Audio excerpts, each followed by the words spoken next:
कोटद्वार में विकास की बयार इतनी बह चुकी है कि आम जनता उसे हजम नहीं कर पा रही है।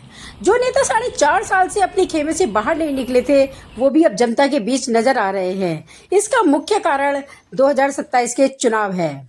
कोटद्वार में विकास कार्यों की गुणवत्ता एक बार फिर सवालों के घेरे में है। मेरठ पौड़ी राष्ट्रीय राजमार्ग 138 से जुड़े घर्राट पीजी कॉलेज मार्ग का उत्तराखंड लोक निर्माण विभाग द्वारा सुधारीकरण कराया गया था, लेकिन हल्की बारिश के बाद ही यह सड़क जगह जगह से गड्ढों में तब्दील हो गई है। सड़क पर बने गड्ढों के कारण वाहन चालकों और राहगीरों को परेशानी का सामना करना पड़ रहा है। दोपहिया वाहन बजरी पड़ने के कारण वाहन चालक चोटिल हो रहे हैं। करीब 8 से 10 किलोमीटर लंबी इस सड़क के सुधारीकरण कार्य के लिए लगभग 1,28,94,000 रुपए की धनराशि स्वीकृत की गई थी। सड़क की मरम्मत का कार्य घटिया सामग्री के चलते एक बारिश भी नहीं झेल पाई और सड़क को गड्ढों में ढूंढना पड़ रहा है। सड़क की हालत खराब होना सुधारीकरण कार्य की गुणवत्ता पर सवाल खड़े कर रहा है। यह स्थिति उस सड़क की नहीं, पूरे शहर की सड़कों की यही स्थिति है।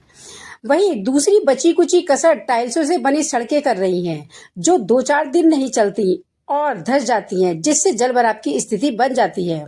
वहीं लोक निर्माण विभाग का कहना है कि अभी यह मार्ग कुछ बचा हुआ है जिसका मरम्मत होना बाकी है, लेकिन जनता को उम्मीद नहीं है कि काम संतोषजनक हो पाएगा। अब सवाल यह है, क्या सुधारीकरण कार्य में गुणवत्ता के मानकों का पूरी तरह पालन किया गया था?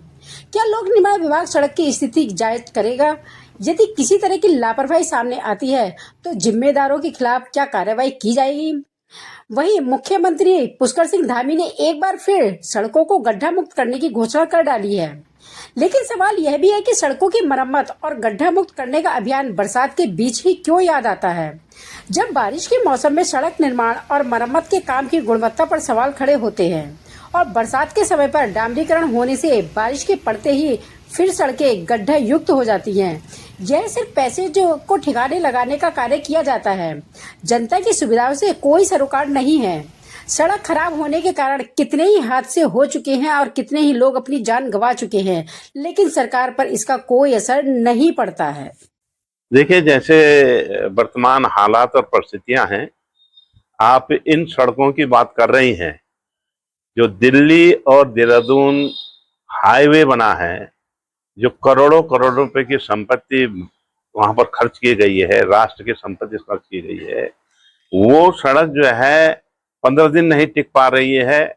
अभी आपने देखा होगा एक पुल की अप्रोच जो 16 करोड़ रुपए की लागत से बना था, वो जो है 16 दिन नहीं चला। अभी आपने देखा होगा 11 करोड़ रुपए का डामरीकरण जो पेपर में हम लोगों ने देखा, वो जो है 3 महीने नहीं चला।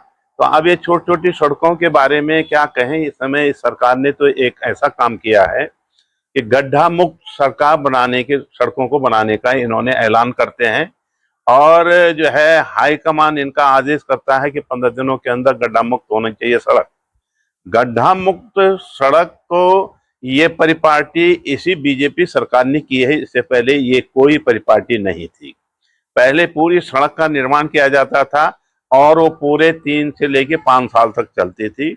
अब गड्ढा मुक्त सड़क में इनको एक काम मिलता है कि अगर गड्ढे में सड़क में अगर 50 गड्ढे हैं और उनको उन्होंने 100 गड्ढे के रूप में दिखाया और उसका पेमेंट कर दिया, तो बहुत आसान तरीका है कि एक नए ढंग से जो शोषण पूरे प्रदेश के अंदर, चाहे वो मंदिरों में हो रहा है, चाहे वो सड़कों में हो रहा है, अन्य विभागों में हो रहा है या शराब की दुकानों में हो रहा है, हर जगह उनका एक मिशन है कि पैसा सरकार को मिलना चाहिए, सरकार के अलावा मिलना चाहिए।